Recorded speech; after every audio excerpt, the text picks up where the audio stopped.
Hello, everyone. Thank you for joining us. In this discussion, I'm joined by Bruce Beatty. Bruce is a retired financial services executive who was heavily involved in serving the Special Olympics also.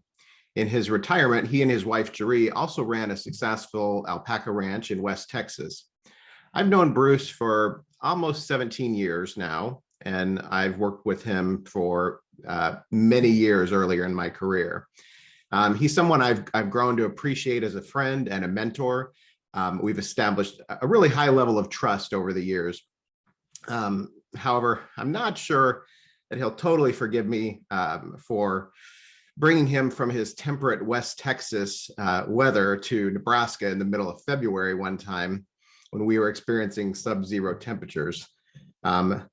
Bruce is one of three mentors that I interviewed for my book, The Indispensable Leader. But today, Bruce has agreed to sit down with me for a few minutes to discuss the importance of building strong relationships with people and how to communicate with even the most difficult people. Bruce, welcome. Thank you for joining me today. Thank you, Darby. I appreciate the opportunity. All right. Well, one of my many beliefs throughout my career has been don't ask someone to do something that you're not willing to do yourself. So part of that idea is I believe team members need to see that their leaders are willing to do the hard work. It can't be all of the time, but the interaction can be really helpful when you're trying to build that relationship with those team members.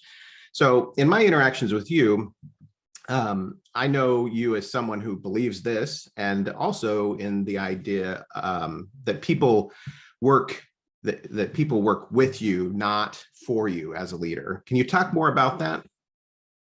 Sure. I guess when in the start of my banking career back in the 70s, which seems like about 100 years ago instead of 50,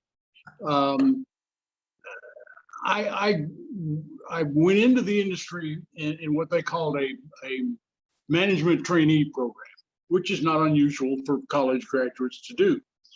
But during that program, I was responsible to go through the entire bank in the various departments and working them for a period of time before I moved on to a different location to manage a different group of people. And so I'll never forget that the first week of a college graduate, I spent underneath the ground about 2 stories in our bank vault counting $1 bills for 8 hours a day and putting straps on them.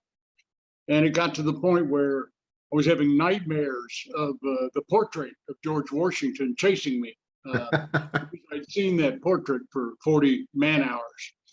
And watching that, and watching a gentleman that worked beside me, a guy named Bill Pierce, who was very hard of hearing, wore hearing aids in both ears.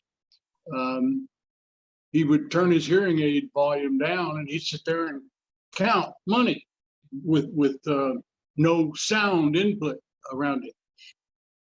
And watching him work and watching the value that he added to that department's functions, I just couldn't get over how a man with very difficult hearing problems contributed to the success of that department's mission.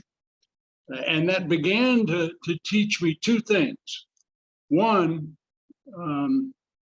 if I was ever going to manage that department, I'd better understand the value of each individual employee and their contribution to the mission statement of that department, and then make them understand how that mission statement fit into the entire organization's mission. So learning the value of each person's abilities to contribute to the mission was the first thing. The second thing was, if I'm going to appreciate their value, I better appreciate their job. How could I manage them if I didn't understand what they did, why they did it, and how they did it?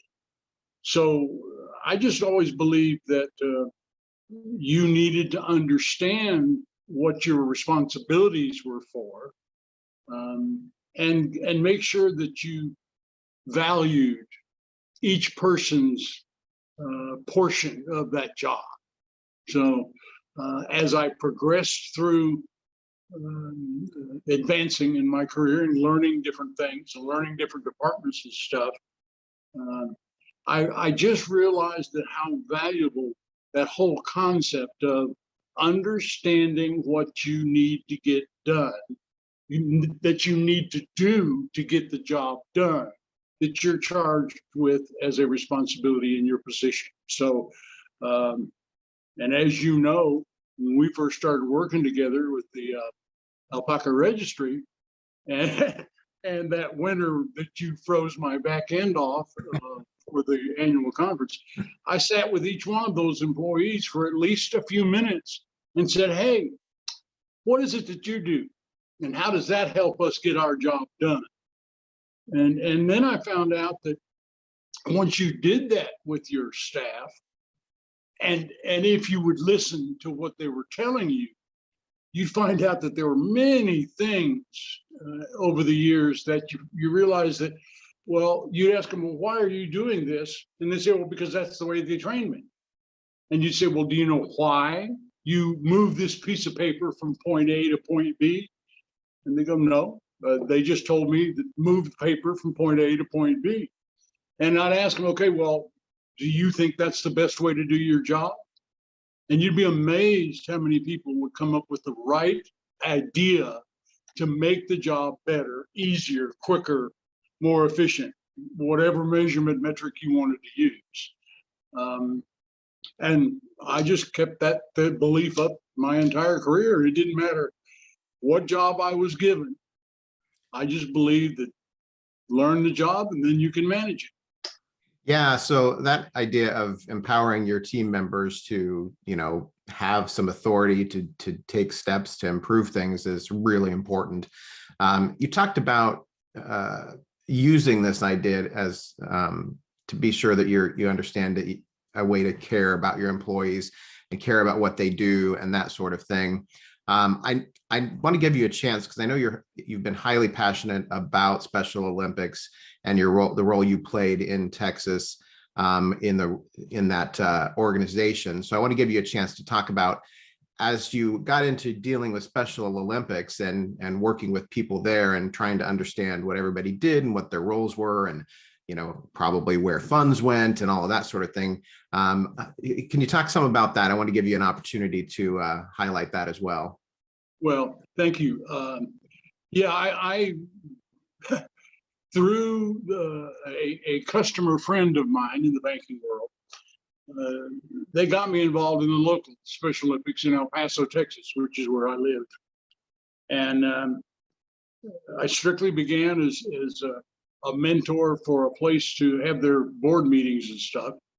And one week, she invited me to go to my first event for Special Olympics, track event actually.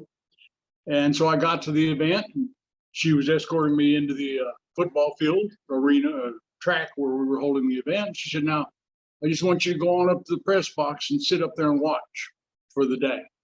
And I looked at her kind of funny. Said, well, why that? She said, well, there's somebody up there that's a pro, that's been around, volunteer for a long time. And they'll educate you. They'll involve you and show you and teach you what we're doing. So we were up there in the stands and she was educating me and everything. And there was this one particular race, I think it was a 100-yard dash. And there were 6 or 7 athletes on the track, and about 2/3 of the way down the track, one of the athletes fell. Well, I'm jumping up like an idiot up in the stands and saying, help her, she fell down. And this volunteer was educating me, put her hand on my shoulder, sit down, behave, sit down. And that's where I learned that if a volunteer went on the track and helped that athlete up, that athlete would just be disqualified. It was one of the rules of Special Olympics. So that's where I learned that you have to give people a chance, okay? They may fall and they may stumble, but you let them get back up and finish the race on their own. Well, that led me to a volunteer career that spanned 20 plus years. And I ended up on the board of directors for they call it SOTX, Special Olympics Texas, which at that point in time, as a side note, was the largest Special Olympics program in the world. We had about 20,000 athletes registered in Texas, had about a $25 million annual budget. And that was by far the largest program anywhere in the world.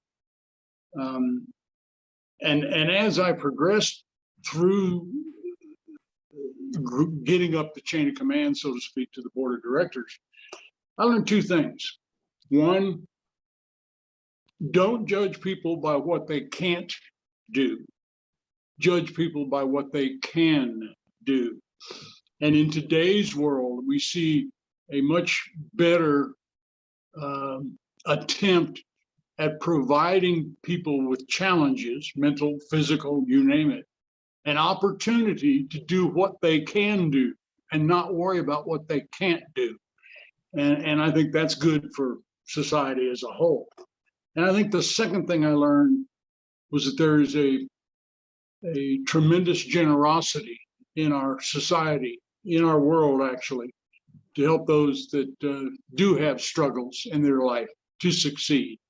And that translates into any industry, any time, in my opinion. If you just allow people to do what they can do to contribute to your mission, you'll find they will be successful.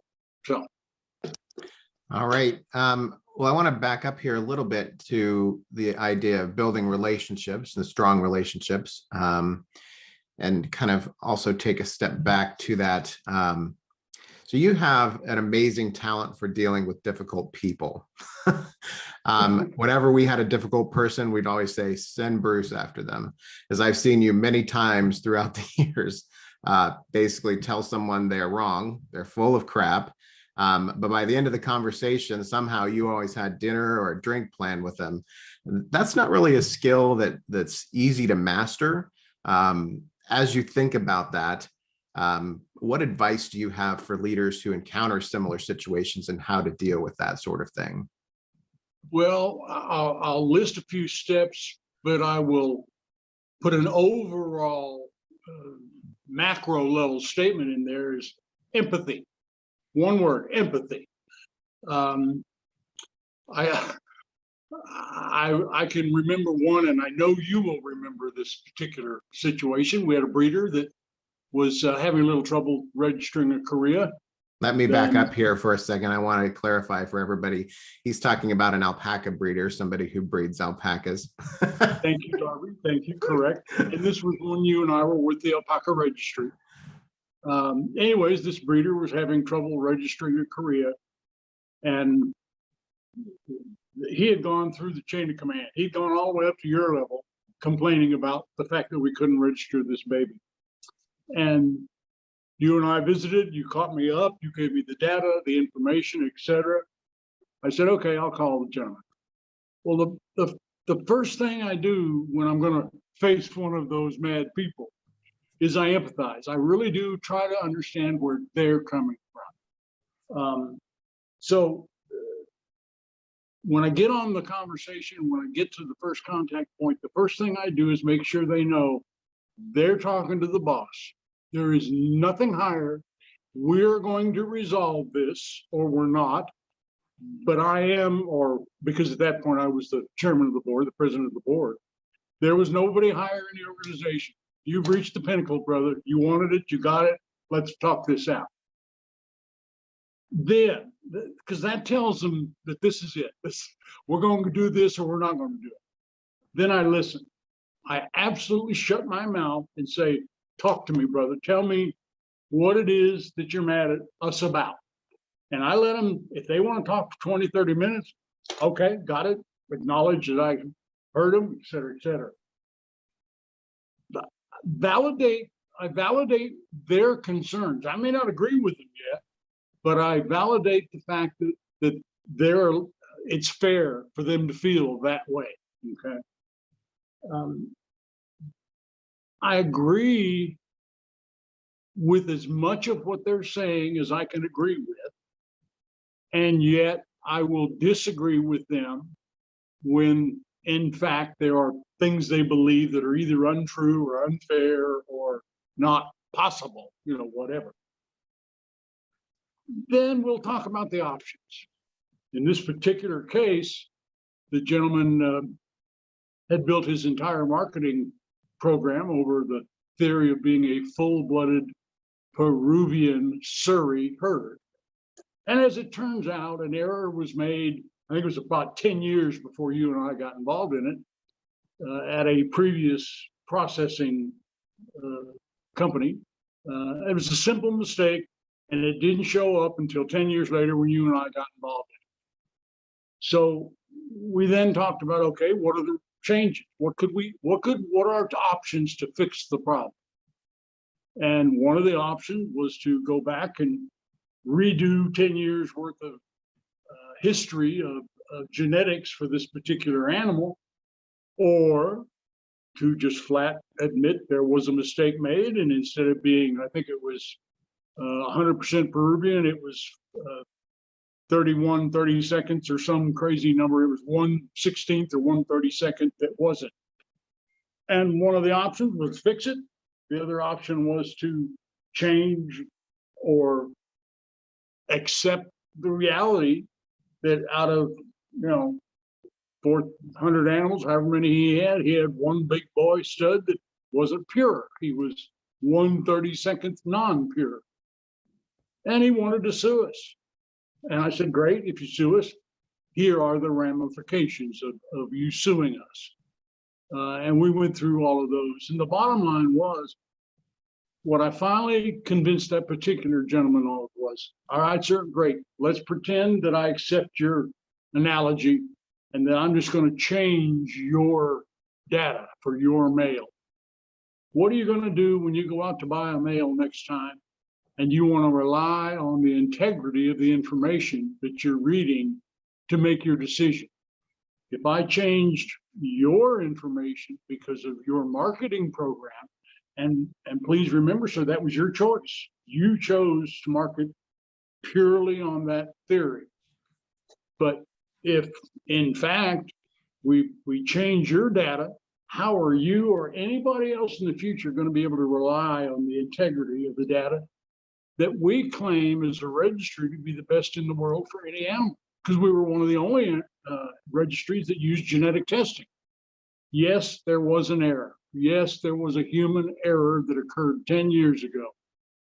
And if in fact you want to go down the road of a lawsuit, just remember, you may win, but you may hurt the organization because you're going to cost a lot of money that your dues are going to pay for. People are going to lose trust in the registry, yada, yada, yada. And at the end of the call, he was mad. He was disappointed, was a good emotion to say, but he understood. And that's all you can do really when you're in an error resolution problem. The other differences are things like, if there's an error and it really doesn't cost you anything to fix it, make the customer happy, do it. A great example was in the banking world. You'd call me mad because we bounced a check and we charged you 10 or 15 bucks on a non-sufficient funds instance, 15 bucks. So you'd call one of my bookkeepers when I was running that department and complain. Well, when I got there, the people on the telephone didn't have the authority to say, all right, sir, tell you what, we'll just give you back your money. So I took over the department and I gave them a limit. You now have the power to give that customer back some money. Here's your limit per month, per week, per day, per customer, whatever. And I will have reports generated that tell me whether you're abusing that power that I'm giving you. And if you do abuse it, you'll lose it. But otherwise, you know what? I'm paying you, I don't know, let's say $1,000 a month for salary. If I can't trust your judgment for a $15 decision, you don't need to be working here. So again, knowing your clients, knowing what they expect, and working to find a way to say yes. Now, you may not be able to find a way to say yes. You may have to go up your chain of command to get that answer. And there were, I promise you, more than one occasion where I went up the chain of command because I believed what I wanted to do was right. And more times than not, I proved to be correct. Let me put it that way. All right. Well, that again, at the end of that, got back to that idea of empowering your team members to be able to make some decisions so that the organization as a whole can move forward. So I think that was a great illustration of that also. I appreciate you sharing your thoughts on how to deal with some difficult situations and difficult people as well. I just have a few questions left that I'm asking of everybody.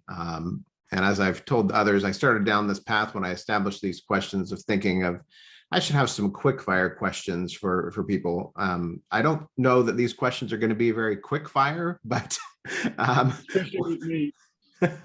we'll go down that path and see where it heads. So the first one is what's the most challenging leadership situation that you've been in?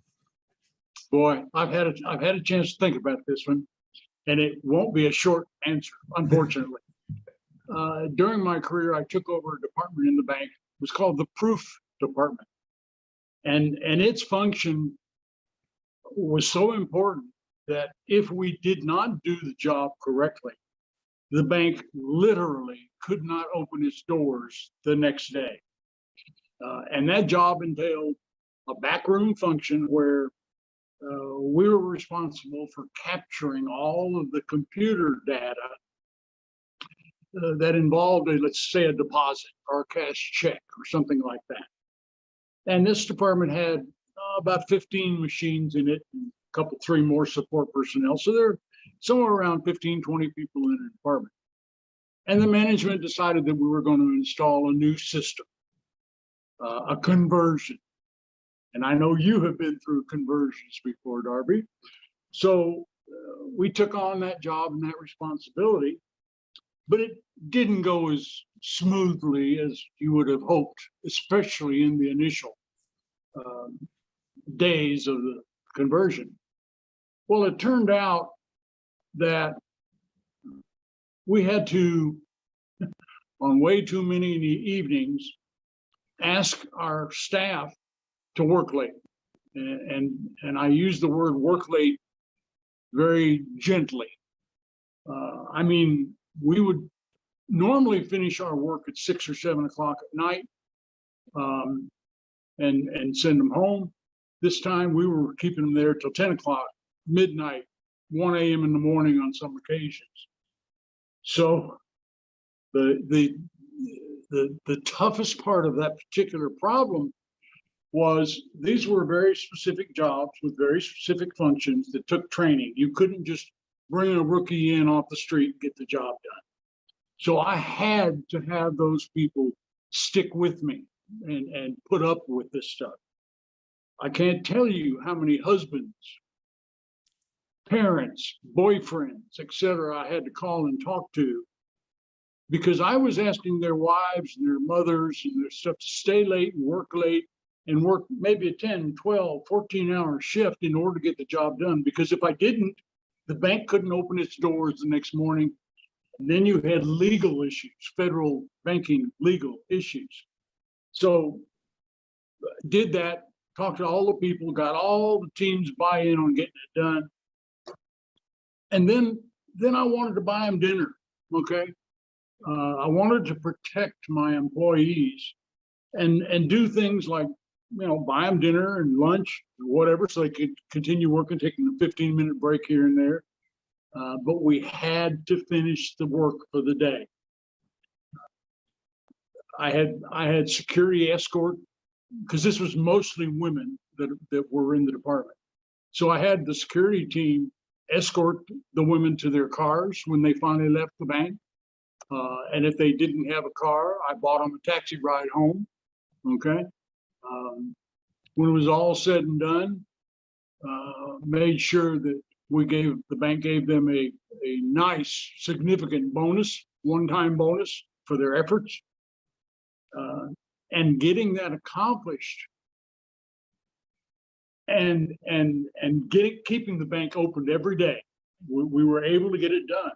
Now, I think there were 6 times in 6 weeks where I went to work on, let's say, a Monday morning, and I went home Tuesday night, 36 hours straight, because we'd get the day's work done. It'd be 1 o'clock in the morning.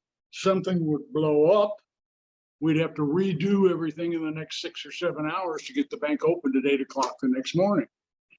Well, that in and of itself, physically tiring, intellectually tiring, but more than anything else, it was making the management, my upper management, understand the efforts that were being done in order to make this project and this conversion work. And then that was the good side, because we got the job done. Okay. The bad side of all that was me fighting, arguing with my senior management people to allow me to protect and reward my staff for their extra efforts. And I remember just arguing with my bosses about, so I want to spend 20 bucks on pizzas. What the heck are you worried about? This is a multi-million-dollar project we're talking about here. And you're going to worry about me spending 50 or 100 bucks to make my staff willing to put in that kind of effort. And I ended up going to the executive vice president level of my organization before I could convince those managers that that was nothing more than paying, just like paying a vendor for the software you were buying, that if you're going to ask your staff to put in that kind of effort, you need to reward those efforts. And not one person quit on me during that 6 weeks.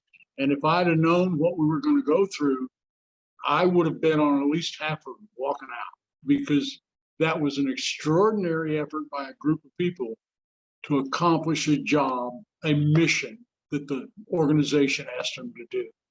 So that's both good and bad. What can I say?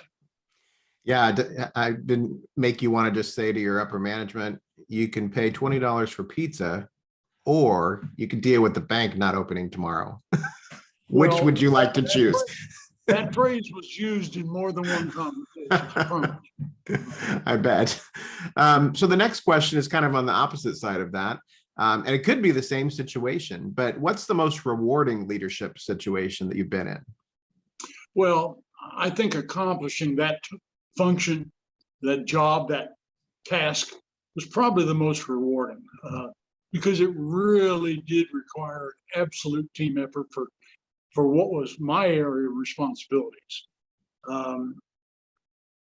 I will always cherish my Special Olympics involvement because of some of the things it taught me on a human level, looking at what people can do, not looking what they can't do. I've told this story 100 times, a million times, I guess, but one day I was working the track in El Paso as a volunteer, and my job was to do the finish line. And there had been this one young lady who'd been in a wheelchair, and this was, I don't know, 3 or 4 years I had seen her compete in a wheelchair event, 10 yards, 20-yard type thing, because that was what she could do. Well, one year I watched her get up out of that chair, and she walked 25 yards. And I bawled like a baby, because again, it showed just with a little bit of help and assistance, they can do better, they can do more.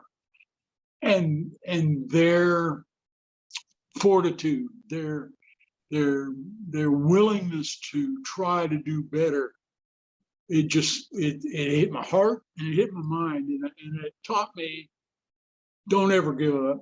Don't ever give up, because you can do something to be contributing to society and to have a good life. So that's the number one thing I remember from the Olympics. That's a great story. Thank you for sharing that. Over the years, I have valued and appreciated multiple times advice that you've given me. So if you have to think of one thing that you would share with new leaders, and when I say new leaders, I don't mean young leaders, I mean people who are just starting to take over a team, or they're headed down that path. It could be somebody who's been in business for a long time and just hasn't had an opportunity to lead people. But what advice would you give to a new leader?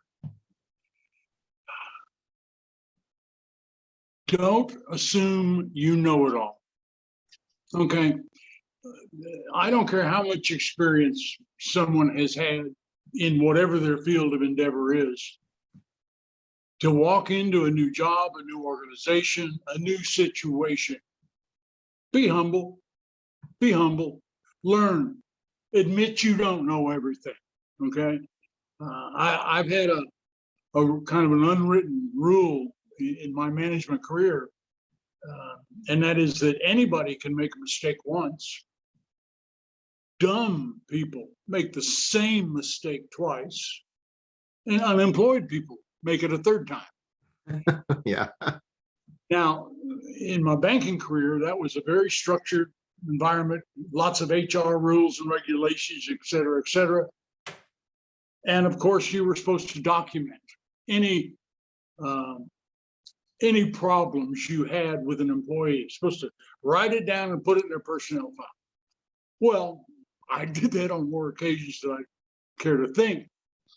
But I'll also tell you that I had a whole bunch of those times where I took that employee to lunch off the record. I bought him a hamburger. We had lunch. We spent out for an hour and we talked person to person. And I talked to him about, look, this is the problem. This is what I think you need to do to change it, to fix it, to modify it. And this is a freebie. I'm telling you this, Bruce, to Sally, okay? I'm not going to write you up this time. I could. My bank tells me I'm supposed to, but I don't want to do that to your record yet. You don't deserve that kind of response to what's going on. So I'm doing it here off the record, you and me, person to person. Let's fix it. Let's fix it. Not you fix it. Let's fix it. And then if it didn't work, I'd look at him and I'd say, look, you're making this where I'm going to have to go for him. And we do the legal writing up, et cetera, et cetera. I had a young lady, a lady that I took over her department. She was the savings department. Alta, I'll never forget her name. Sweetest woman. She was a teller, and she'd balance her transactions every day to the penny. Now, if you've ever worked in a bank and you've ever been a teller, you know that's damn near impossible, okay? If you're doing any volume of transactions.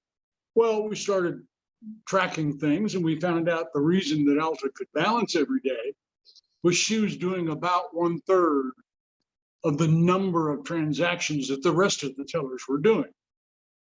She was so slow and so precise, she made no mistakes, but she also didn't take care of the clients, didn't take care of the customers in line.